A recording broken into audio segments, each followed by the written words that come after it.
بسم اللہ الرحمن الرحیم۔ حضرت علی رضی اللہ تعالی عنہ آپ کو شہید کرنے والا بدبخت تمہاری داڑھی خون سے سرخ کر دے گا۔ حضرت سیدنا عمار بن یاسر رضی اللہ تعالی عنہما فرماتے ہیں، میں اور حضرت سیدنا علی المرتضیٰ شیر خدا کرم اللہ تعالی وجہہ الکریم غزوہ ذی العشیرہ میں تھے کہ نبی آخر زمان، رسول غیب داں، سلطان دو جہان، رحمت عالمیان، سرور ذیشان صلی اللہ تعالی علیہ وآلہ وسلم نے ارشاد فرمایا، کیا میں تم کو ان دو شخصوں کے بارے میں خبر نہ دوں جو لوگوں میں سے سب سے زیادہ بدبخت ہیں؟ ہم نے عرض کی، کیوں نہیں یا رسول اللہ صلی اللہ تعالی علیہ وآلہ وسلم؟ پس رسول ذی وقار، غیبوں پر خبردار، بے اذن پروردگار صلی اللہ تعالی علیہ وآلہ وسلم نے ارشاد فرمایا، غیب کی خبر دیتے ہوئے ارشاد فرمایا، پہلا شخص قوم سمود کا وہ شخص یعنی قدار بن سالف جس نے اللہ عز و جل کے نبی حضرت صالح علیہ السلام کی مقدس اونٹنی کی مبارک ٹانگیں کاٹی تھیں، اور دوسرا اے علی کرم اللہ تعالی وجہ الکریم وہ شخص ہے جو تمہارے سر پر تلوار مار کر تمہاری داڑھی خون سے سرخ کر دے گا۔ یہ حدیث پاک مسند امام احمد بن حنبل جلد نمبر 6 صفحہ نمبر 365 اور حدیث نمبر 18349 ہے۔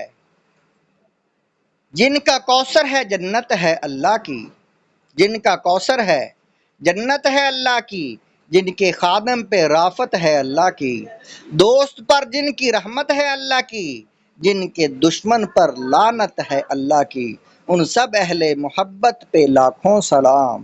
صلو علی الحبیب صلی اللہ تعالی علیہ وآلہ وسلم۔ 3 خارجیوں کی 3 صحابہ کے بارے میں سازش۔ دعوت اسلامی کے اشاعتی ادارے مکتبۃ المدینہ کی مطبوعہ 152 صفحات پر مشتمل کتاب سوانح کربلا صفحہ نمبر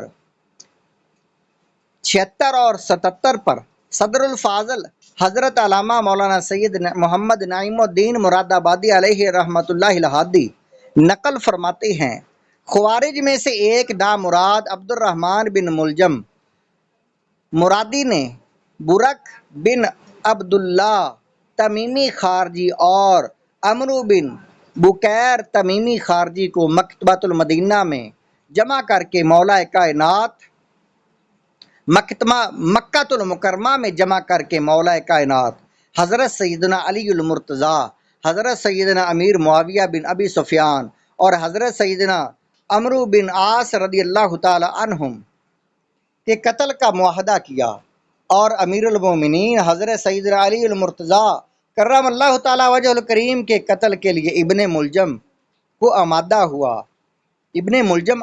ہوا اور ایک تاریخ معین یعنی طے کر لی گئی۔ ابن ملجم کی بدبختی کا سبب عشق مزاجی ہوا۔ مستدرک میں ہے کہ ابن ملجم ایک خارجیہ عورت کے عشق مجازی میں گرفتار ہو گیا تھا۔ اس ظالمہ خارجیہ عورت نے شادی کے لیے مہر میں 3000 درہم اور نعوذ باللہ حضرت مولا علی کرم اللہ تعالی وجہ الکریم کے قتل کا مطالبہ رکھا تھا۔ مستدرک جلد نمبر 4 صفحہ نمبر 121 اور حدیث نمبر ہے 4744۔ ابن ملجم کوفہ پہنچا اور وہاں کے خوارج سے ملا اور انہیں در پردہ اپنے ناپاک ارادے کی اطلاع دی تو وہ بھی اس کے ساتھ متفق ہو گئے۔ آگے آپ سنیں گے کہ حضرت مولا علی کرم اللہ تعالی وجہ الکریم کی شہادت کا واقعہ۔